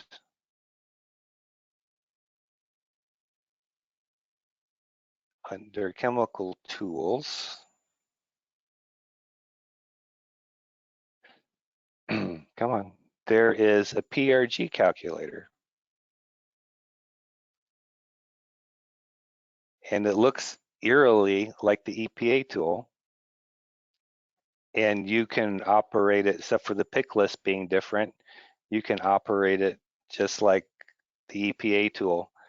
And for the resident, indoor, outdoor, and composite worker, construction worker, you're going to get the exact same answers generally as the RSL. The excavation worker scenario is not a trench worker with groundwater, I'm sorry. It's an old scenario that the Oak Ridge Reservation used. That's going to be different. The recreator, we actually use Region 4 defaults, and we have a farmer that does milk, beef, and produce. So the main differences in these tools, other than the land uses are the toxicity hierarchy. The RAIS has more chemicals. The RAIS uses draft ATSDR values, whereas the RSL would not. And the RAIS uses archived HEAST values and IRIS values way down low in the hierarchy. So about the only time you would get a different answer is if you were looking for a chemical that's been around forever and the toxicity values are in question.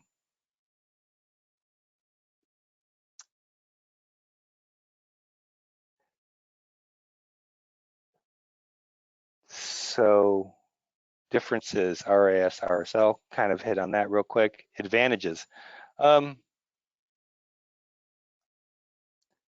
RAIS has this deal. If you use site-specific mode, you can say, hey, save my results. And then you can say, hey, go get that file that I did that other day. And let's work with that one. And it loads.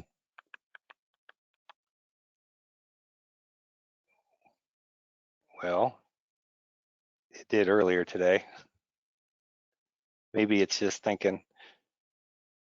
So it will load the chemicals and the changes you made to the exposure parameters, and you can email that file number to a friend and they can duplicate that risk assessment.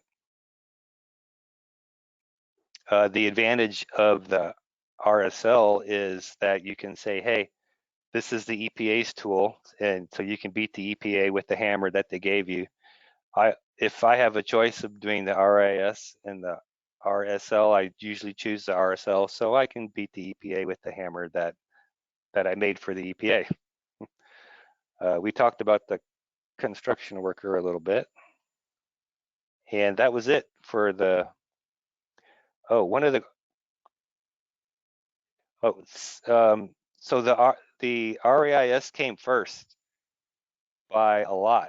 The RAIS started in 1996, first online risk assessment tool source, and the RSL started in 2008. So, and they're funded separately, although we work together on the same database behind the scenes. So that's why there's two.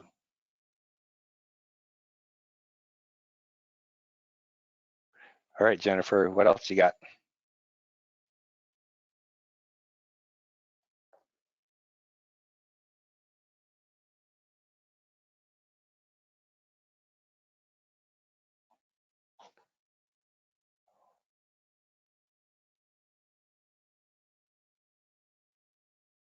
Jennifer, do you have any more questions queued up? Sorry, I had myself muted. Sorry. So I was just saying there's a bunch of them, and some of them are pretty specific. So maybe you could try to commit to answering them offline if we don't get to them. So I've got nowhere else to be, but. Just a general one, which some of us have this question, is what does metadata mean? Oh, that's supplemental data to the toxicity value itself. So when I say metadata, I mean things like the target organ and study date and things like that. Okay. I didn't create that. I didn't create that word. I just use it. No, I've heard it too, but I never know exactly what people mean by it.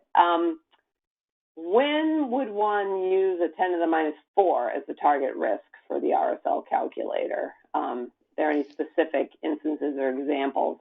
I think you might have mentioned for removals, they might use 10 to the minus 4, but anybody else? Yeah, that's a fair answer. So the EPA target risk range is 10 to the minus 4, 10 to the minus 6. We want you to use 10 to the minus 6 for screening. If you really only wanted to clean up to 10 to the minus 4, you could use the RSLs to make cleanup levels that high. Don't know if it would fly with your region, but you could try. Okay, let's see. Why is the 6 to 16-year-old body weight similar to an adult? 6 seems pretty Yeah, that's a small. great question. So because those age ranges are in the mutagen documentation, that's kind of why they're there. So it's kind of a mathematical forcing into calculating the child and the adult the traditional way. But in truth be told, the tweenagers are not even really included in the guidance documents. It's really supposed to be a child and an adult only. The tweenagers are not really included in the guidance. It's kind of to me, it's a big thing missing in the EPA documentation. Okay, sort of that puberty time or whatever. So a lot of people say, that trespasser, he's going to be that tweenager, but we really don't have specific values for that tweenager. We just kind of treat him as an adult. Okay, here's a more general one too. Does EPA have a list of what are identified as mutagenic compounds, and is there a list of volatile compounds? Is there a list of semi-volatile compounds? Are there, what is in what category?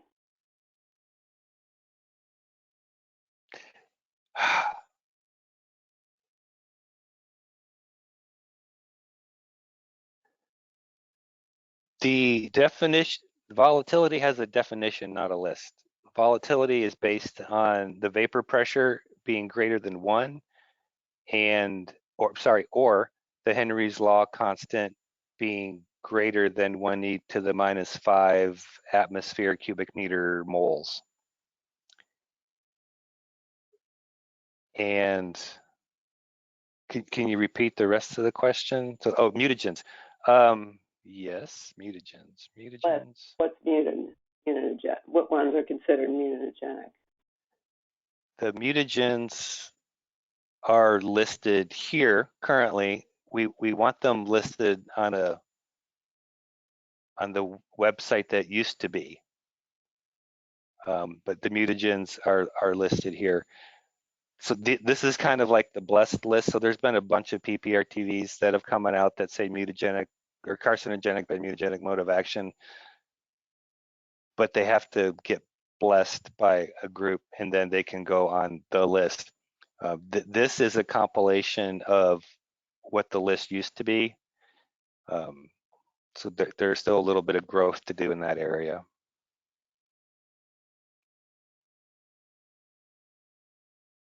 Okay, let's see, we've just got a couple minutes left here. What are good resources for determining acceptable site-specific changes for the exposure factors? There's a lot of defaults, and then, sort of is there any guidance of how much you can vary them by? Well, the exposure factors handbook is huge, and the values that we use come from there. So the ranges that would be acceptable would be presented in there. So most of the parameters we have are, where's my magic link? Most of our parameters are reasonable maximum exposure, 90 to 95th percentile kind of thing. And we tell you where it came from in the exposure factors handbook like this. And so you could go there and pull a central tendency value if you knew what you were doing. There's a link. So I think there's a really good link that I'm going to find. You can go ahead and ask the next question. Well, I was going to say there's just so much detail on this website. It's very overwhelming, and I can see why people might want to go to a longer class where you can get it in a little smaller doses here. So the last question I'll just ask is, someone is wondering if we can do this again, but focus on the vapor intrusion calculator. The short answer to that is yes. And in the what's new, if you search for OSWER, you will find this memo, which gives all the exposure, most of the exposure parameters, what the old value was, what the new value was, and where it came from. And this is where we take our values from.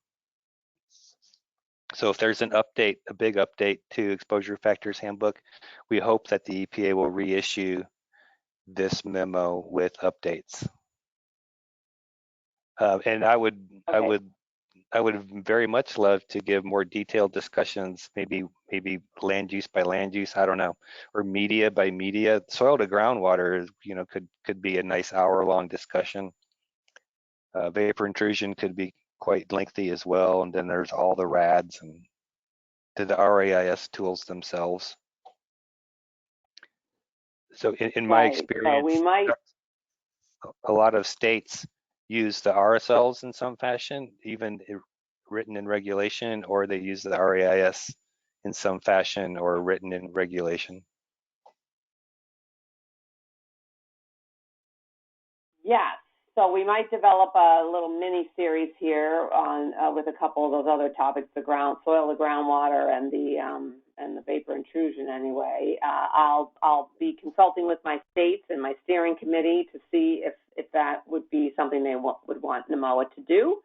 But I'm going to thank everybody, and I'm going to share all the questions that were asked with Fred, the questions that were typed in and who typed them, so he can try to get back to you on those sometime in the relatively near future. So thank you to everybody that joined us today. But yeah, there's quite a few questions, and some of them are pretty detailed here for me to try to keep going with. So I think we will end it there, but this is a tremendous amount of work and detail and information for folks to know about and to try to use. Anything else? Nope. Anything else, Thank you Mary, for having you want to me. add? Yeah. No, I just wanted to thank you, Fred. This was excellent. And, again, to some extent, it's really just touching the surface, but it's a great place for anyone who's been listening to at least get started and formulate the next set of questions. So thank you so much. Great. Yes. Thank you. Well, thank you to Mary for getting Fred to join us and do this today, and thank you so much to Fred and just all the great work that you're doing. So I hope everybody found this useful, and when the presentation, the slide part of it, the slides, the PDF of that gets posted, I will be emailing everybody to let you know that. So and people can ask me questions as well if you have any about the webinar, or if you want to comment about additional webinars that you would like to see NMOA organize with Fred or on different topics. So again, thank you to everybody, and I think we will let everybody go and hope everybody enjoys the rest of their day. And once again, thank you so much to Mary for bringing this to our attention and for getting Fred, and thank you so much, Fred. You're welcome. Great. Thank you, Jennifer. My pleasure. Bye-bye, everybody. Bye-bye. End the webinar now. Great rest of your day. Bye-bye.